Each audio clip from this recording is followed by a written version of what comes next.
দীর্ঘ ৬ বছর পর অনুষ্ঠিত হতে যাচ্ছে ঢাকা বিশ্ববিদ্যালয় কেন্দ্রীয় ছাত্র সংসদ ডাকসু ও হল সংসদের নির্বাচন। পরিবর্তিত পরিস্থিতিতে ক্যাম্পাসে ছাত্র রাজনীতিমুক্ত ও প্রভাবমুক্ত নির্বাচন দেখতে যাচ্ছে জাতি। ডাকসু নির্বাচনে প্রতিদ্বন্দ্বিতা করছেন রেকর্ড সংখ্যক প্রার্থী। ভোটার মোট ৩৯,৭৭৫ জন। কেন্দ্রীয় সংসদের ২৮টি পদে প্রতিদ্বন্দ্বী ৪৭০। এছাড়া ১৮টি হল সংসদের ১৩টি পদে প্রার্থী ১,০৩৫ জন।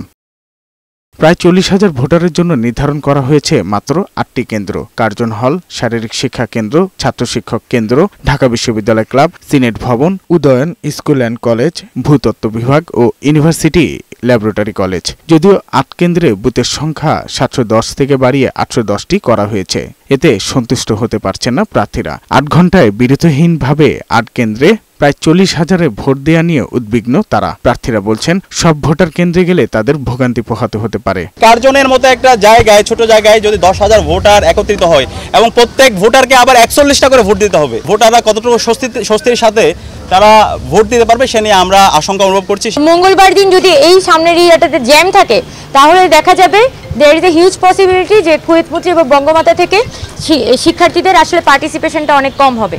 এই যে বিরূপ পরিস্থিতি তৈরি করা, আবার ভোট কেন্দ্র দূরে নিয়ে রাখা, শিক্ষার্থীদেরকে ভোটের প্রতি বিতৃষ্ণা তৈরি করছে। ২০১৯-এর ডাকসু নির্বাচনে লাইন জ্যামিংয়ের কথা স্মরণ করিয়ে দিয়ে তারা বলছেন, এর যেন পুনরাবৃত্তি না হয়। যে তারা বুথ সংখ্যা ভিতরে বাড়িয়েছে, তারা যে হিসাব দেখিয়েছে সেই হিসাব অনুযায়ী ৪০,০০০ ভোটারের মধ্যে ৩৩ থেকে ৩৪,০০০ ভোট দিতে পারবে, তারা ওইভাবে হিসাবটা করেছে দেখেছি। সেটা উচিত হয়নি, সেটা আরো বাড়ানোর প্রয়োজন ছিল। এখন যদি কেউ ২০১৯-এর মতো ইলেকশন করে, সে যে পার পাওয়ার কোনো সম্ভাবনা নাই। ডাকসু নির্বাচন কমিশন মনে করছে ৮টি কেন্দ্রে শিক্ষার্থীরা ভোট দিতে গিয়ে কোনো সমস্যায় পড়বে না। নির্ধারিত সময়ের মধ্যে লাইনে থাকা সবাই ভোট দেওয়ার সুযোগ পাবে। তথাকথিত প্যানেল, গ্রুপ ইত্যাদি হলে তাদের ভোট দিতে কোনো সময় লাগে না।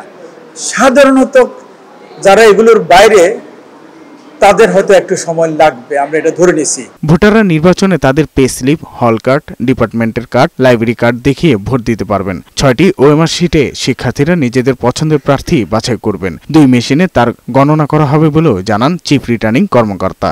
স্ক্যানিং করবে, স্ক্যানিং করার পর যে রেজাল্ট হবে সেই 10টাকে আমরা আবার হাত দিয়ে কাউন্ট করাবো। দুটো যদি এক হয় তাহলে বুঝবো যে মেশিন ওয়ার্কিং।